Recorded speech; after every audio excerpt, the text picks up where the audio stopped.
아멘. 감사합니다. 오늘 예배에 나오신 여러분 주님의 이름으로 환영하고 축복합니다. 지난주에 이어서 우리가 어떻게 하나님의 말씀을 묵상하고 왜 묵상해야 되는가 하는 것을 좀 말씀을 드리려고 합니다. 미국의 초대 대통령은 조지 워싱턴입니다. 영국에 대하여 독립전쟁을 해서 승리로 이끌고 그리고 대통령이 된 사람입니다. 이번에 비서였던 로버트 루이스가 이 조지 워싱턴에 대해서 이런 증언을 했다고 합니다. 대통령께서는 아침과 저녁에 서재에 앉아서 조용히 날마다 매일매일 성경을 묵상했습니다.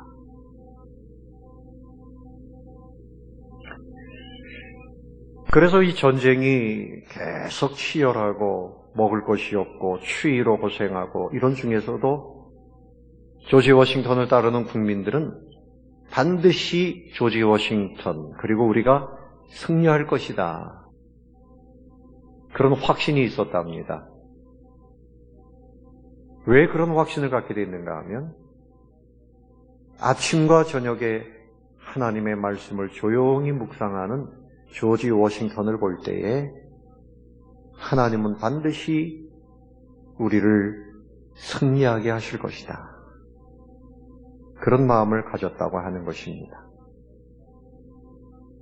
아버지가 아침과 저녁에 성경을 묵상하는 것을 자녀들이 본다면 그 가정은 참 복된 가정입니다. 어머니가 아침과 저녁에 시시때때로 조용히 성경을 묵상하는 것을 본다 그러면 그 가정은 화평한 가정이요 행복한 가정이 될 수 있습니다.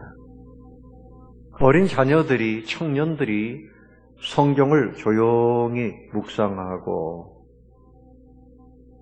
하나님 앞에 마음을 모아하는 그 모습을 보면 그 자녀들은 미래를 생각할 수 있어요. 하나님이 책임져 주실 겁니다. 아멘.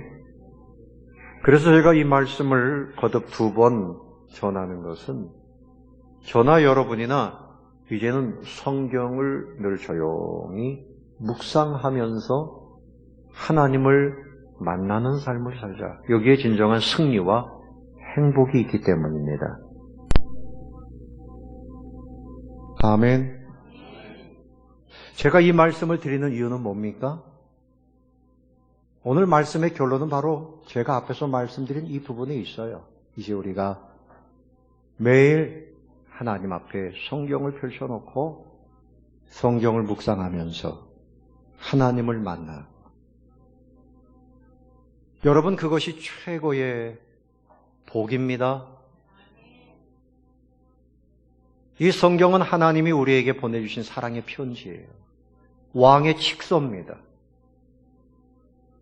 이 성경 안에 하나님 우리에게 주실 복된 말씀이 다 담겨져 있어요.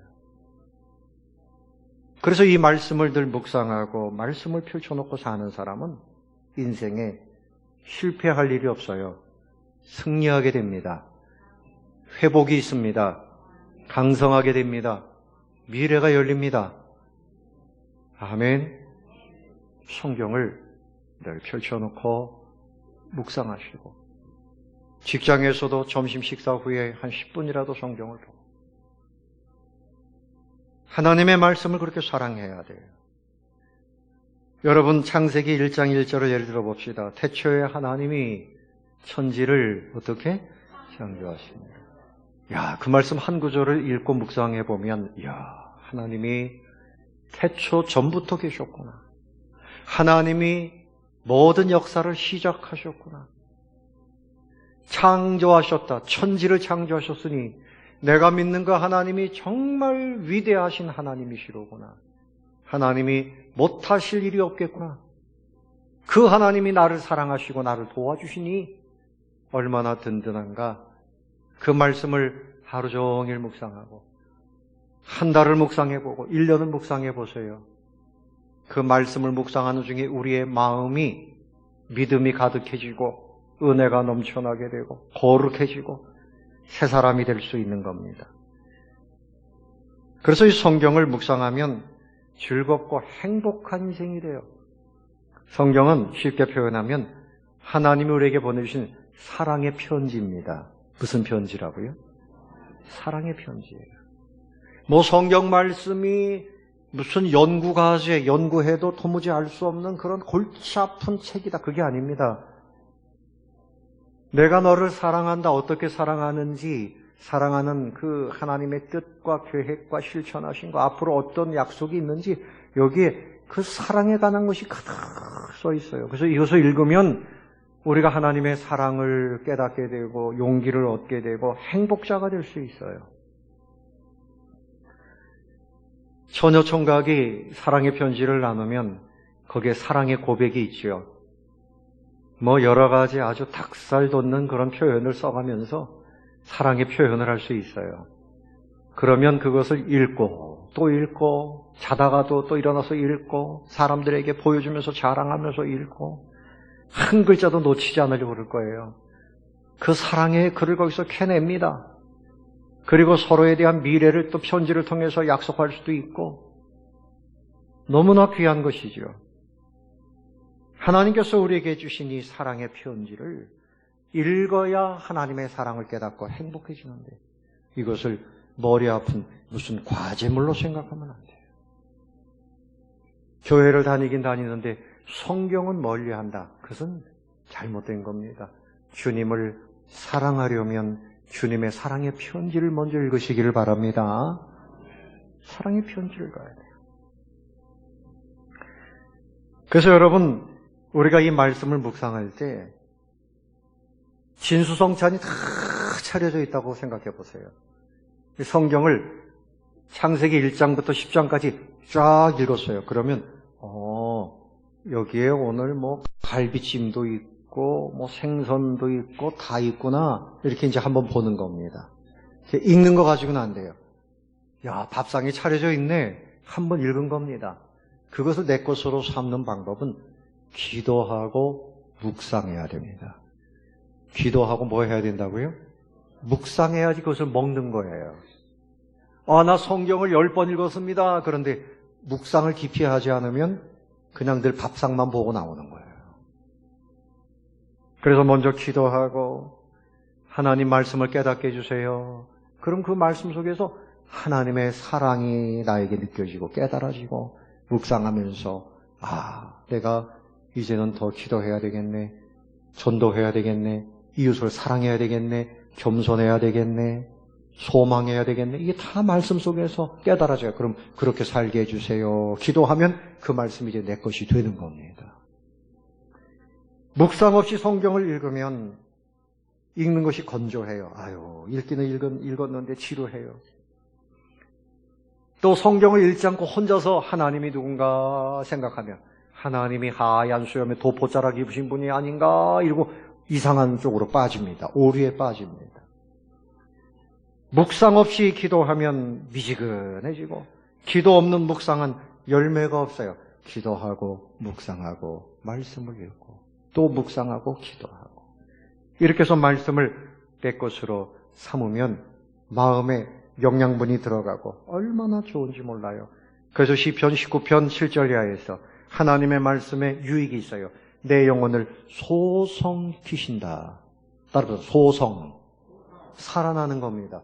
기운이 없던 사람이 영혼이 기쁨이 생기고 용기가 생기고 할렐루야. 달라져요. 우둔한 자가 지혜로워지고 성경을 깊이 묵상하면 지혜로워져요. 마음이 기뻐져요. 눈이 밝아진다. 영안이 밝아진다. 그리고 정결해진다. 신실해지고. 그래서 10절 말씀에 금곧 많은 순금보다 더 사모할 것. 그리고 꿀과 송이꿀보다 더 달도다. 그랬어요. 시편 119편 11절에는 내가 주께 범죄하지 아니하려 하여 주의 말씀을 내 마음에 두었나이다. 성경을 묵상하면 사람이 죄를 짓지 않아요. 그래서 묵상한다는 것은 마음에서부터 자꾸 또 되새겨보고 되새겨보고 그리고 입으로는 중얼중얼 예? 사자가 으르렁거리는 것처럼 하나님의 말씀이 내 입을 통해서 나타나요. 하프를 따르릉 켜는 것처럼 감미로운 소리, 이것을 말할 때 묵상한다, 그렇게 표현을 했어요. 근데 여러분, 지난주에 말씀드렸죠. 시편 1편 2절에서 복 있는 사람은 누구냐? 오직 주의 율법을 뭐하여? 즐거워하여 주야로 뭐하는 자로다? 묵상하는 자로다. 하나님의 말씀을 묵상한다, 그리고 즐거워한다. 묵상하되 어떻게 묵상하는가 하면 즐거워하며 묵상한다. 하나님의 말씀을 즐거워하며 묵상한다. 그래서 시편 119편에는 즐거워한다. 내가 주의 윤례들을 즐거워합니다. 주님의 증거들은 내 즐거움입니다. 계명들을 즐거워합니다. 즐겁습니다. 이 말씀이 계속 나와요.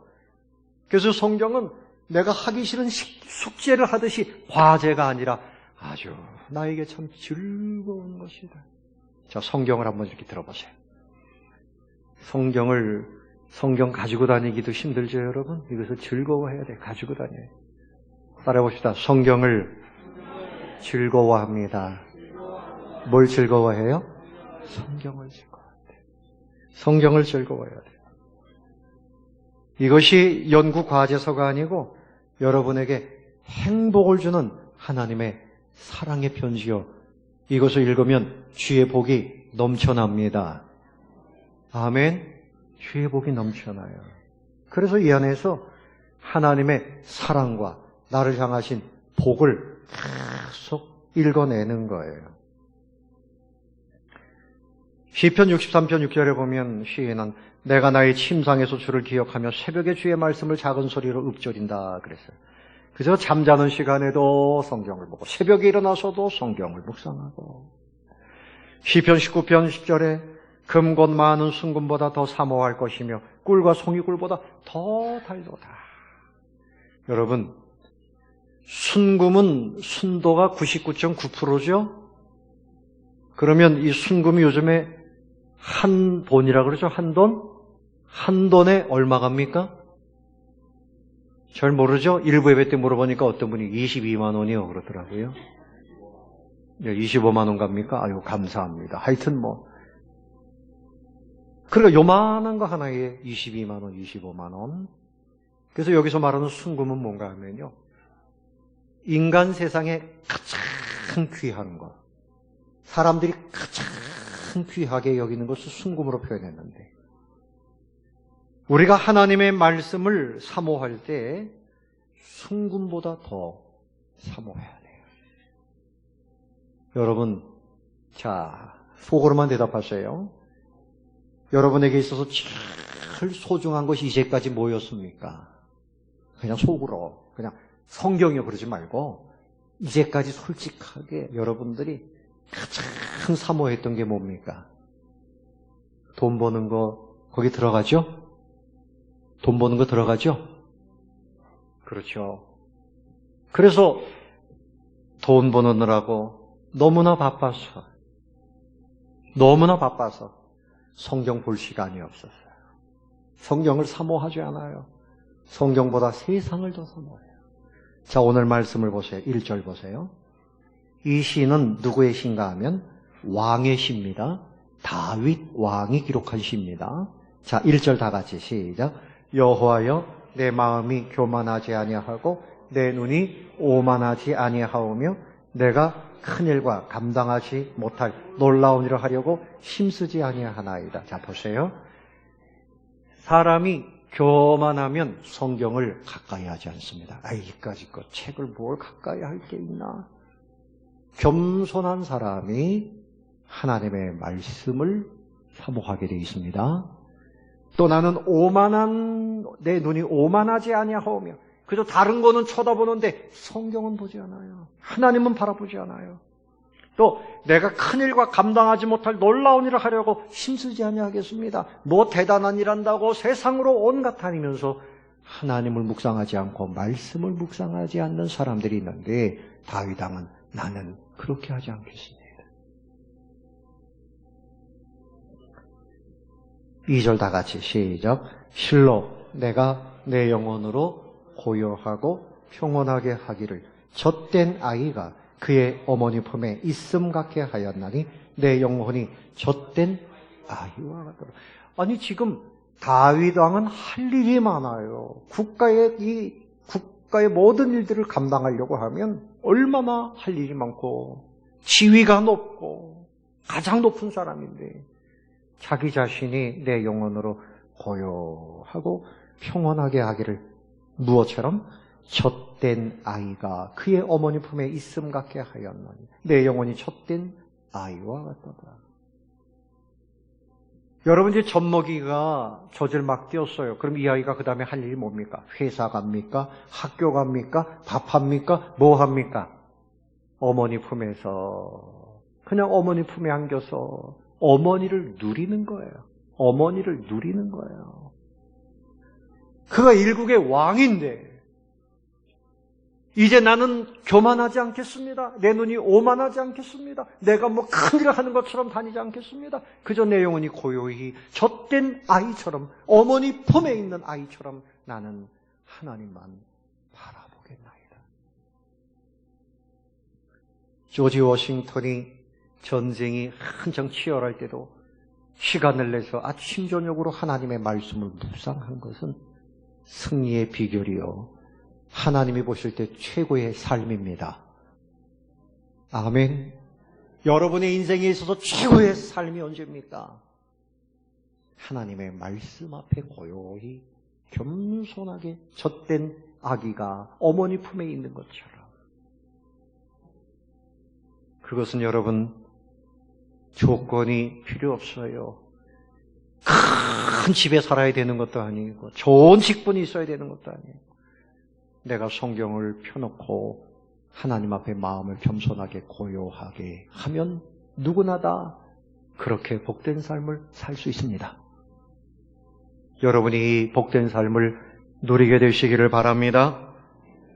누리게 되시기를 바랍니다. 성경을 보는 인생이 가장 고상해요. 그래서 제가 우리 교인들을 볼 때에도요, 뭐 분주하게 뭐 하는 것 같은데 그 말을 들어보면 성경이 없어요. 은혜가 없어요. 그 안에서 하나님이 없어요. 하나님 앞에 겸손하게 무릎을 꿇고 하나님을 찾는 그 인생들이 고상하고 거기서 나오는 향기가 있어요. 그래서 다윗을 보고 하나님께서 내 마음에 합한 자라 그렇게 말씀을 하셨습니다. 여기 또 송이꿀보다 더 달도다 그랬는데 정말 맛있고 즐거운 인생을 우리는 꿀이라고 표현합니다. 신혼살림하는 사람한테 요새 어때요? 그러면 꿀맛이지요. 그러면 뭐 틀림없습니다. 직장생활 어때요? 꿀맛이지요. 그럼 뭐 더 이상의 표현이 필요 없습니다. 가장 행복하고 즐겁고 맛있는 삶을 꿀맛이라고 표현합니다. 근데 거기에 송이꿀은 아주 넘쳐나는 꿀을 말합니다. 하나님의 말씀을 묵상하고 하나님을 묵상하면 세상에 어떤 것과 비교할 수 없는 그런 송이꿀 같은 맛이 있는 것을 여러분도 누리시기를 바랍니다. 어떤 사람들은 인생이 허전하니까 내 인생에 어디 맛있는 것이 없을까 그래서 맛집을 찾아다녀요. 예? 여기서 저 대구에도 가고 예? 목포에도 가고 안 되면 일본에 가가지고 뭐 우동 한 그릇 먹고 온대. 비행기 타고 와서 먹고 와야 맛있대나 어쩌대나. 아니면 술을 마시고 별짓을 다 해도 그 공허한 마음을 메꿀 방법이 없어요. 소설책을 보고 영화를 보고 드라마를 보고 매일 보러 다니지만 그것으로 되는 것이 아닙니다. 여러분 제가 문화생활 하는 것을 반대하는 것은 아니지만 성경 말씀으로 여러분의 영혼이 충만해질 수 있다는 것을 잊지 마시기 바랍니다. 성경 말씀을 등한히 하고 세상의 것으로 채워보려고 하면 절대 안 됩니다. 기쁨도 만족도 없고요. 여러분의 인생에 승리도 없고 앞길도 열리지 않아요. 하나님의 말씀, 하나님을 묵상하는 사람에게 승리가 있다는 것을 기억하시기를 바랍니다. 솔로몬 임금이 최고의 부귀영화를 누렸어요. 열왕기하 5장에 10장에 보면 스바 여왕이 솔로몬 왕의 소문을 듣고 견학을 왔습니다. 정말 그 사람이 지혜가 대단하고 정말 그 사람이 누리는 부귀영화가 어떤가 보기 위해서 왔는데 왕궁으로 안내했습니다. 병사들의 방패를 보니까 금방패예요. 금방패. 금이 얼마나 많은지. 그리고 금으로 입힌 상아 보좌, 순금잔, 금도 전부 순금입니다. 보석, 외국산 동물들이 가득하고 산의 진미가 끝이 없고 거기 서 있는 그 신하들의 옷을 보니까 으리번쩍합니다. 성전에 올라가는 계단이 웅장합니다. 이것을 보고 이 스바 여왕이 그만 정신이 현황했다. 그냥 정신이 나갔어요. 얼마나 대단한지 기절할 정도로. 그래서 이 여왕이 정신을 차린 다음에 솔로몬 왕이시여, 내가 당신에 대해서 소문을 들었는데 와서 보니까 내가 들은 소문은 절반도 안 됩니다. 대단합니다. 당신의 지혜와 당신이 받은 복이 대단합니다. 하나님 영광 받으셔서 하나님을 송축했어요. 그리고 솔로몬에게 선물을 바쳤어요. 이때 솔로몬이 뭐라 그랬는가 하면, 저 여인이 스바 여왕이 소원하는 대로, 뭐 하는 대로? 소원하는 대로, 그가 원하는 대로 다 주어라 그랬어요. 근데 이 소원하는 대로라는 이 말이 히브리 단어로 헤페츠라는 말인데, 시편 1편 2절에 여호와의 말씀을 즐거워한다 할 때 그 단어하고 똑같아요. 즐거워하는 것이 소원하는 대로라는 말입니다. 솔로몬 왕이 누구로부터 받은 겁니까? 하나님으로부터 받은 겁니다. 우리도 하나님 앞에 말씀을 묵상하고 하나님을 묵상하고 하나님 앞에 기도하면서 하나님을 즐거워하고 말씀을 즐거워하고 거기서 깨닫는 은혜대로 소원하는 대로 하나님께서 우리에게 넘치도록 주실 하나님이신 것을 믿으시기 바랍니다. 따라해 봅시다. 소원하는 대로, 즐거워하는 대로 보물을 주십니다. 우리에게 보물을 주십니다. 이 땅의 보물 정도는 별거 아니에요. 범죄한 인생들이 죄사함을 받는 것만큼 큰 은혜가 없습니다. 아멘을 한 사람도 안 하는 거 보니까 죄사함은 별거요. 금은이 더 좋아요? 구원 받으려면 죄사함 받아야 됩니다. 아멘. 죄가 있으면 탁 갈고리에 찢혀서 지옥으로 가는 거예요. 제가 사람도 죽는 거 봤어요. 예수 안 믿는 사람들이 죽을 때는 발악을 합니다. 저승사자들에게 끌려가지 않으려고 발악을 하는 거예요. 예수 믿는 사람들은 찬송 소리를 듣고 평안히 천국에 천사들의 인도함을 받아서 갑니다. 여러분 그렇게 되시기를 바랍니다. 죄 사함 받고 하나님의 나라의 백성, 하나님의 자녀된 것만큼 큰 보물이 어디 있어요? 영생을 누립니다. 우리 손으로 짓지 아니한 천국을 보물로 누립니다. 우리 영혼을 거룩하게 해주시는 것이 보물이에요. 내 안에 기쁨과 소망과 믿음을 주시는 것이 보물입니다.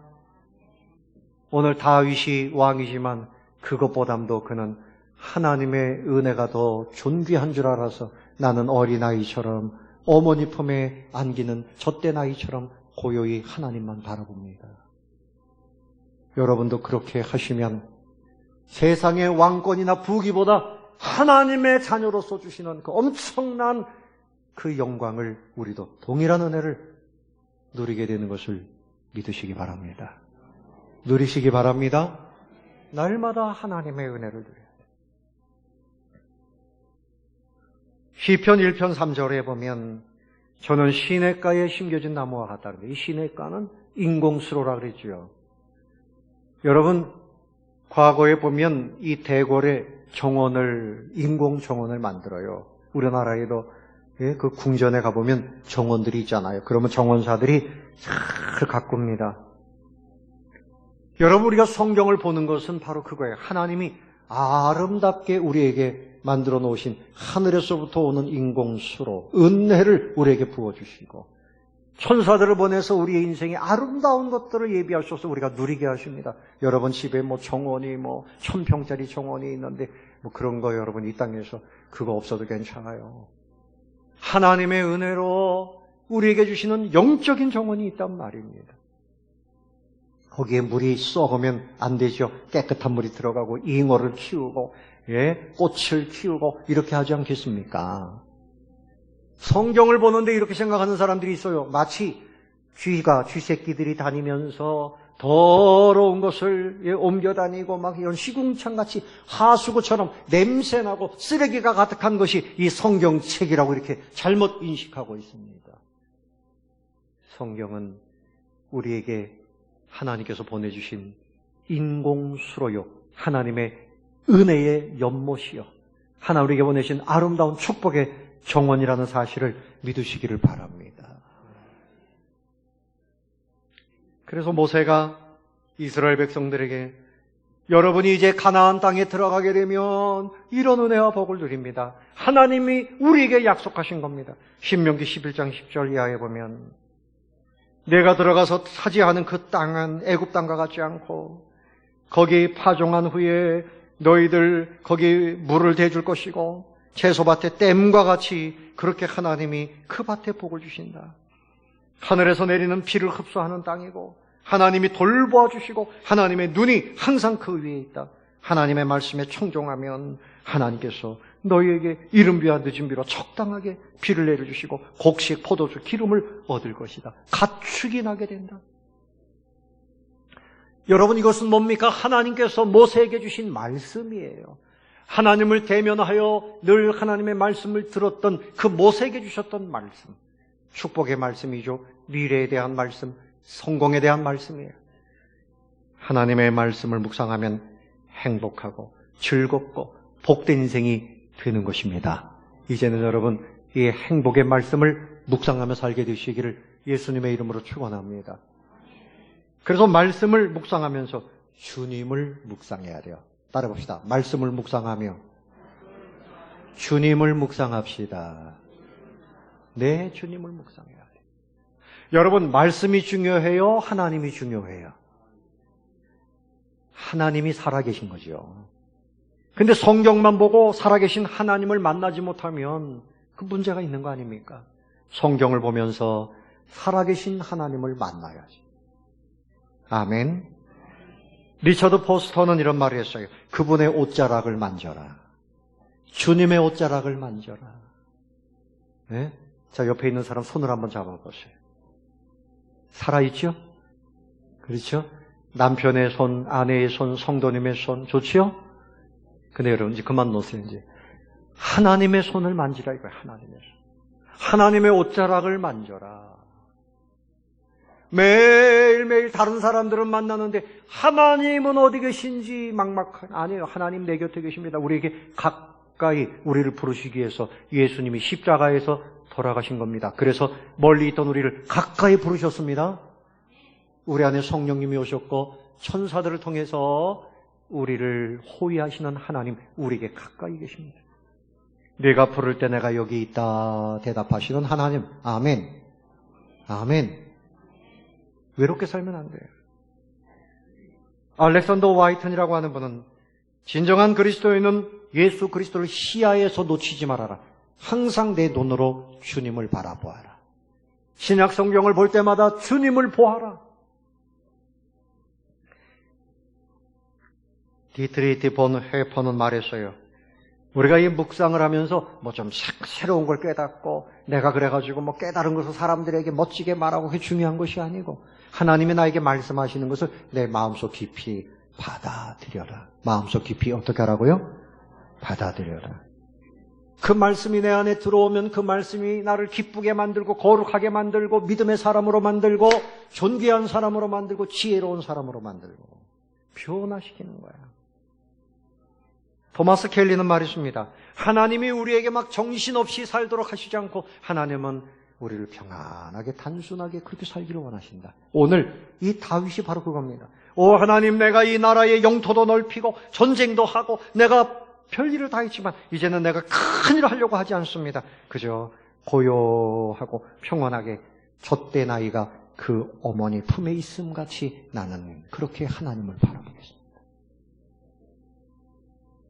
다윗의 제1의 소원은 바로 그거예요.